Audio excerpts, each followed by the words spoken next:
time to clear the cobwebs out of your girl parts, ladies. Intimacy is not off the table if you want, so let's talk about it. Hi, I'm your local OBGYN. I love women, and we can learn a thing or two on how to make the last third of our years really pleasurable. So one of the biggest things that drives discomfort with intimacy is dryness when the hormone levels change. And what happens is that dryness causes little cracks and micro perforations in the tissue. So when you can imagine that you have these like little micro scratches and cracks in the tissue, anything that touches that area can feel burning and like a lot of discomfort. So a lot of women will avoid intimacy specifically for that sensation. So what can help?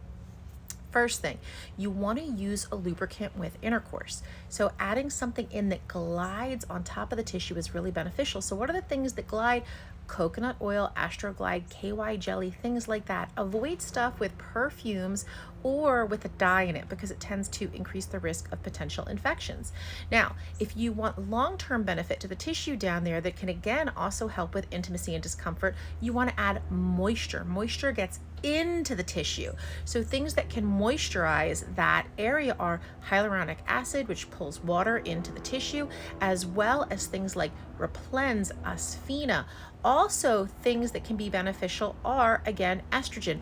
Those are not lubricants to use specifically during intimacy, but they can certainly make a big difference in the tissue and reducing those little micro cracks so that you can have pleasure in these years.